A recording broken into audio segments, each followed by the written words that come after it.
Well, hey, my name is Greg. I'm the discipleship minister here. I'm glad to be here, and I'm really glad that all of you are here as well.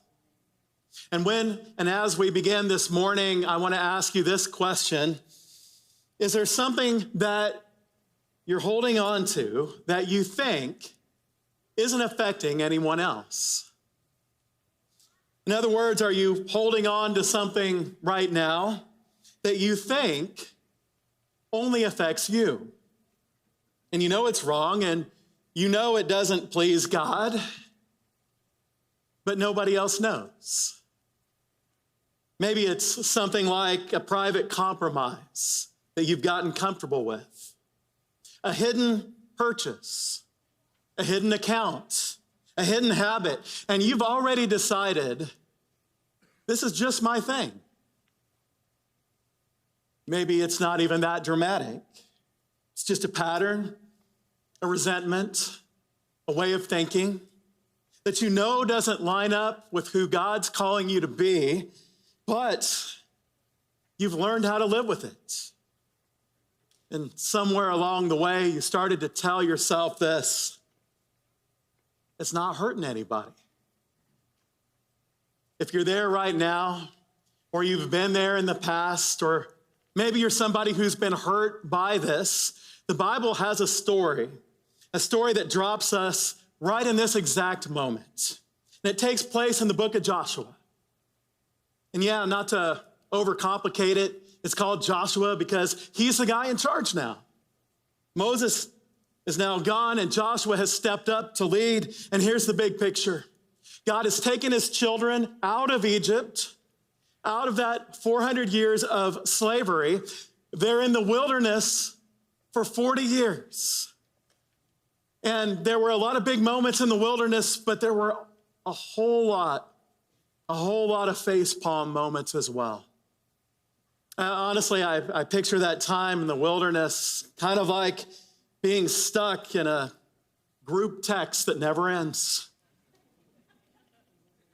But through all of it, 40 years, God is faithful in Joshua. He's a man of action, and he's ready to take back the promised land. And the promised land is exactly what it sounds like. God has promised all of that land all the way back to Abraham. But there's a problem. There's always a problem. While Israel was gone, other nations had moved in. Basically, they saw that amazing land and they said, yeah, baby, I'll take some of that. And they did. They moved in. And these weren't good people.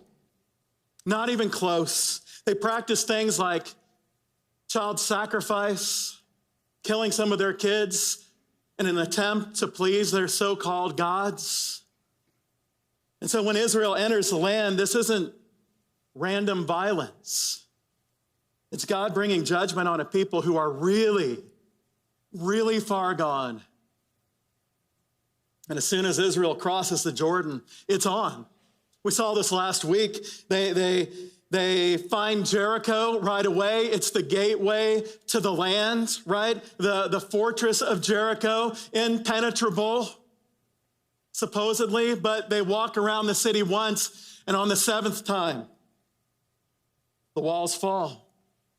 And Rahab, the prostitute, she and her family are spared because she trusted God.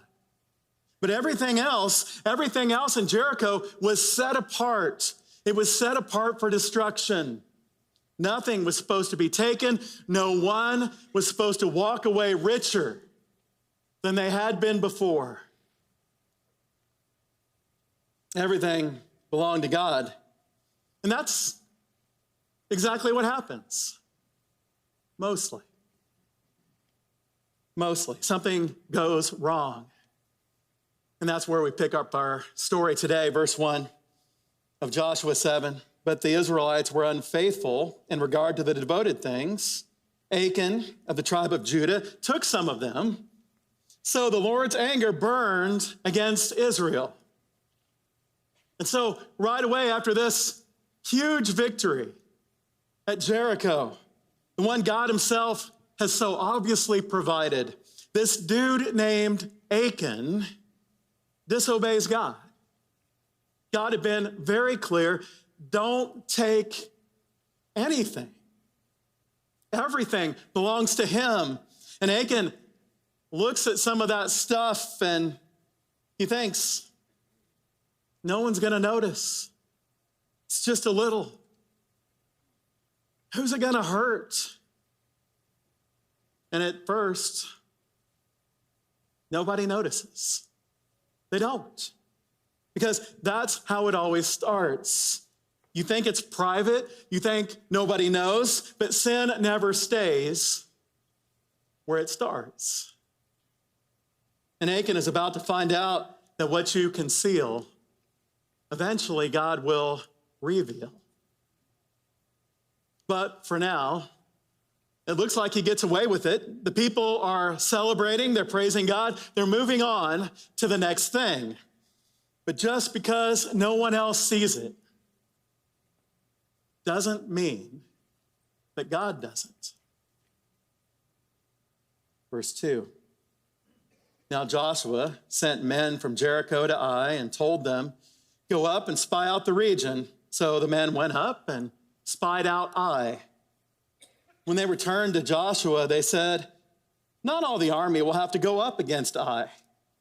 Send 2,000 or 3,000 men to take it, and do not weary the whole army, for only a few people live there. And so right after Jericho, there's another city. There's always another city. And these people, they're just like the people of Jericho. They're just as far gone, just as far from God. But there's one major difference. This city, it looks tremendously easy to take. And Jericho had looked tremendously difficult. And it looks so simple that this is the moment where everyone stops praying. Because just like when Katy High School plays Morton Ranch in football, everybody already knows who's about to win, don't we? We know. And just like that, the Israelites are tailgating before the game. You know, they got some burgers on the grill, maybe some brats. Got the cornhole going, right? Nobody's worried. Let's see how it goes. Verse 4. So about 3,000 went up, but they were routed. They were defeated by the men of Ai, who killed about 36 of them. They chased the Israelites from the city gates as far as the stone quarries and struck them down on the slopes. At this, the hearts of the people melted in fear and became like water. And so, just like that, everything changes. The tailgate is over before the burgers are even done. That easy win they thought they'd get turns into a defeat, and men are dead. And why? Because what one man thought was private didn't stay private. And the whole nation is shaken because this doesn't make sense. Why? Because Jericho was so much harder and God gave them the victory, and Ai was supposed to be easier, and now they're running away. And the question they're asking is the same one we'd be asking. God, are you not with us anymore? And what they don't realize yet is that this didn't start on the battlefield. It started with one person's sin. Just one decision that one man thought only affected him. Verse 6. Then Joshua tore his clothes and fell face down to the ground before the ark of the Lord, remaining there till evening. The elders of Israel did the same and sprinkled dust on their heads. Joshua rips his clothes in anguish and hits the floor, throws some dust up in the air. The elders do the same. They're not just upset, they're shaken because something is wrong. Verse 7. Joshua said, pardon your servant, Lord. What can I say now that Israel has been routed? by its enemies. In other words, God, what just happened? We were winning. Now we're running. He continues, the Canaanites and the other people of the country, they're going to hear about this. They will hear about this. Translation, everyone is going to find out, and when they do, they'll be coming for us. They will surround us and wipe out our name from the earth. What then will you do for your own great name? Now it's panic. If this keeps happening, we're done. We're cooked. It's like if Morton Ranch actually did somehow beat Katy High School in football. I know, just go with me on this. Then what's Katy gonna do later in the playoffs when they gotta take on North Shore? It's that kind of panic, right? And here's the question. Underneath everything Joshua is saying, God, are you still with us? But Joshua doesn't understand what's really going on. Not yet. He still thinks the problem is out there. But it's not. Verse 10, the Lord said to Joshua, stand up. What are you doing on your face? In other words, hey, Josh, bro, get up. This isn't a prayer problem. It's a sin problem. And listen, you can pray all day, which is not really what most of us want to do anyway.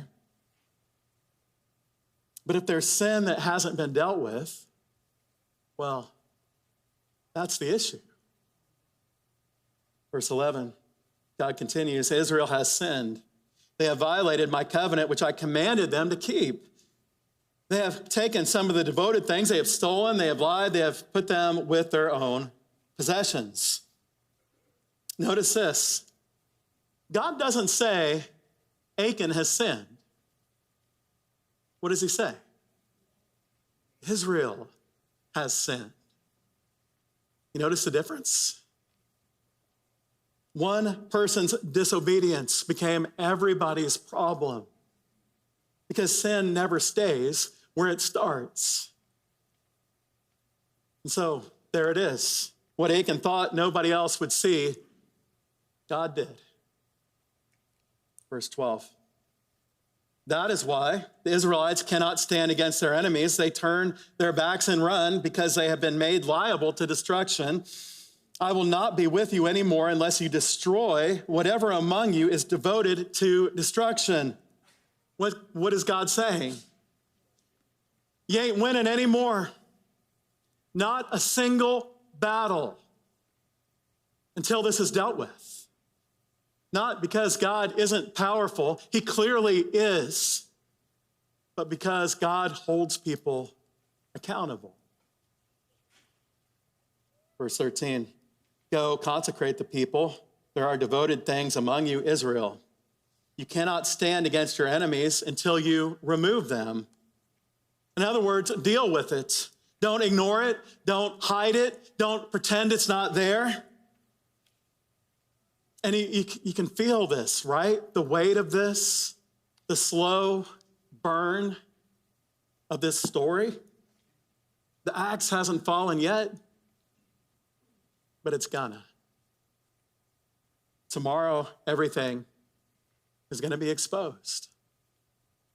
And so before we move on, don't keep this at arm's length. Because here's the truth, we all have our moments. We have moments where we think this isn't a big deal. Nobody's gonna know.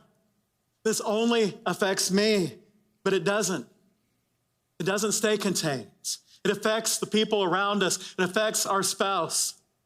It affects our kids. It affects our work. And it affects our church. And more than that, God knows, and he doesn't ignore it. See, Achan took what belonged to God, and he hid it. He lied about it, he buried it, and people died. And now, the moment he thought would never come is here. We'll see how it goes down. Verse 16. Early the next morning, Joshua had Israel come forward by tribes, and Judah was chosen. The clans of Judah came forward, and the Zerahites were chosen. He had the clan of the Zerahites come forward by families, and Zimri was chosen. Joshua had his family come forward, man by man, and Achan, son of Carmi, son of Zimri, son of Zerah, of the tribe of Judah, was chosen. And what we see with that is this. He already knows, right? He already knows. But he doesn't expose it all at once. He narrows it down step by step. I think this would be like trying to find one particular person in the whole of the United States. You start with all 50 states and you narrow it down to Texas. And then you look at all the cities in Texas and you narrow it down to Katy and Greater Katy, right? And then you narrow it down to Cinco Ranch. And then you narrow it down to 10th grade boys, right? Whose name starts with whatever, and there you go. Right? You can feel it. Narrowing. And then one by one until there's nowhere left to hide. And as this keeps narrowing, Achan knows. It's only a matter of time. Verse 19, then Joshua said to Achan, my son, give glory to the Lord, the God of Israel, and honor him. Tell me what you've done. Do not hide it from me. Don't miss that first phrase, my son. This isn't just some random person. This is one of their own. Joshua's not yelling. He's not mocking Achan. There's weight here. There's grief here because he knows what's coming. And he still says, give glory to the Lord. In other words, the way you respond right now, it still matters. You've already sinned, but what you do next, it matters. So don't hide it, don't spin it, don't minimize it, say it, all of it. Because the only thing worse than the sin at this point would be to keep hiding it. Verse 20, Achan replied, it is true. I've sinned against the Lord, the God of Israel. This is what I have done.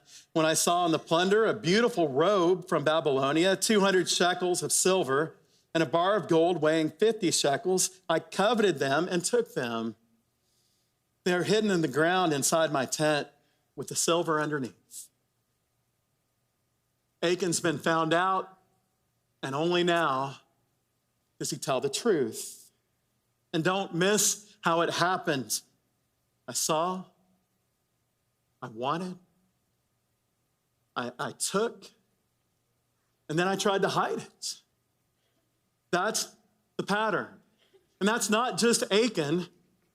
So many times that's us. We see something that we shouldn't. We start wanting it. We start justifying it. We take it, and then we try to hide it. Same pattern, different details. And every time we tell ourselves that same lie. This stays with me. And I'll tell you something that I've learned about myself. The longer I avoid dealing with something, the more normal it starts to feel. You tell yourself you'll deal with it tomorrow. And then tomorrow becomes next week, and somehow next week becomes next month. And before long, you're not even really fighting it anymore. You're just managing it. You're just living with it, working around it, hoping that nobody notices. And here's the thing. Nothing starts changing until we get honest about it. Nothing gets better until you stop hiding it.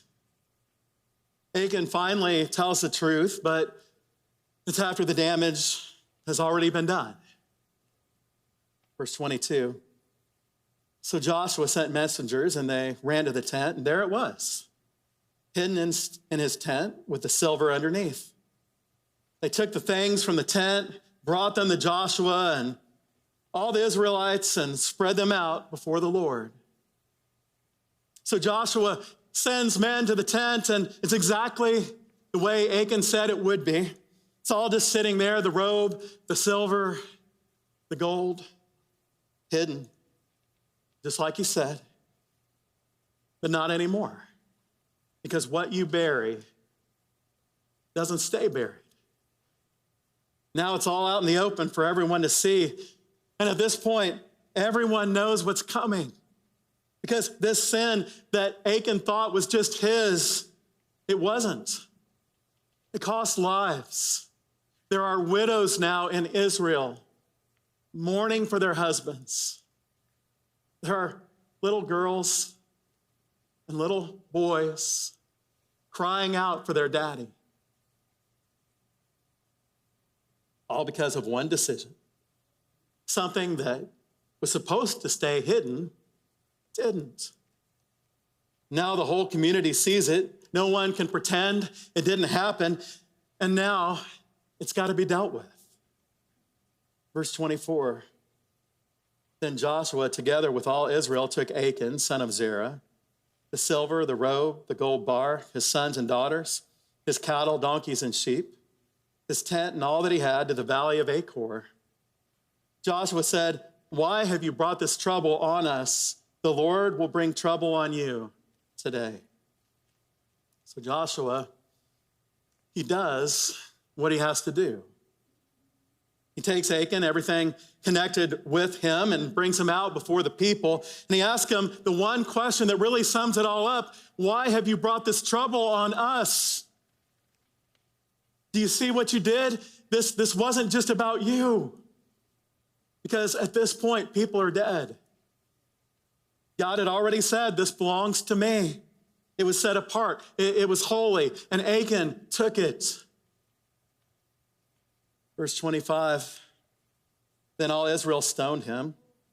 And after they had stoned the rest, they burned them. And this is where the story goes from, hey, that's pretty interesting, Greg, to, oh, wow. Really? Yeah. Because if we're honest, this is a heavy ending, isn't it? Shows us something we don't always like to think about. Sin is serious. It affects people. And God doesn't just ignore it because people are dead and because God is holy. And this isn't just Achan's story. It's us. Because every one of us has had moments where we thought, this isn't a big deal. It only affects me. No one's going to know. But sin, it doesn't stay private. It doesn't stay contained. It affects other people, usually the ones that you love the most. And whether anyone else sees it or not, God does. What you conceal, God will eventually reveal. And that raises a real question. If God is that holy, and if sin is that serious, where does that leave us? Because if this is how sin is dealt with, we're in trouble. But the story doesn't end there. It never does. Because God wasn't finished with that valley yet. Hundreds of years later, through the prophet Hosea, God would point back to this very valley, the valley of Achor, and call it a door of hope. And isn't that just like God? It's exactly what he does. He takes the places, he takes the people marked by failure and turns them into places and people where grace begins. And then Jesus came. He shows up and he makes it clear that he knows everything. He knows our hearts. He knows every thought going through our head. But instead of us facing the punishment that sin deserves, Jesus steps in and he takes it himself. the weight of sin, the judgment that it deserves, the separation from God. He takes it so we don't have to. Which means this: you don't have to hide your sin. You don't have to pretend it's not there. You don't have to carry it around desperately hoping that nobody finds out. This isn't about shame. It's about freedom. It's about forgiveness. You can bring it into the light and find forgiveness instead of judgment, all because of Jesus. And getting help, it's not failure, it's wisdom. Let me say something crystal clearly, because I believe there's some people in here, in this room tonight, this morning, who need to hear this. Bringing it to God. That's where it starts. That's the most important step. That's where forgiveness happens. That's where spiritual change happens. That's where transformation happens. It's the most important part, but for some of you, that's not where it ends. Because there are things, there are habits, addictions, ways of thinking that don't just disappear because you pray about them once. Yes, you are forgiven. Don't mishear me. This isn't about the power of God. It's unlimited. This is about us, because sometimes we keep taking them back, don't we?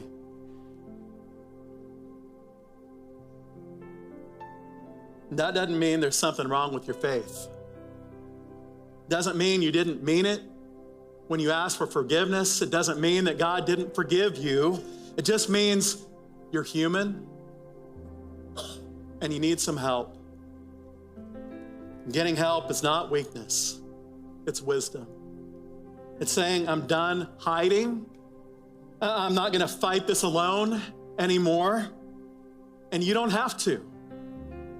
We've made some of that help pretty easy to find. You can go on our website. There's a tab that says transformation. Under that, it'll say support. And on that support tab, there'll be the names of two of our most trusted counselors. They've studied for many, many years. They're experienced, they're practiced, but that's the least part of it for me. It's that these people love Jesus desperately, and that is the guiding thing for them: the Bible, God's Word, and Jesus. If you need that help, I pray that you'll find it. So if that's you, don't just leave here today and just hope it gets better. Don't go back to hiding. Take a step.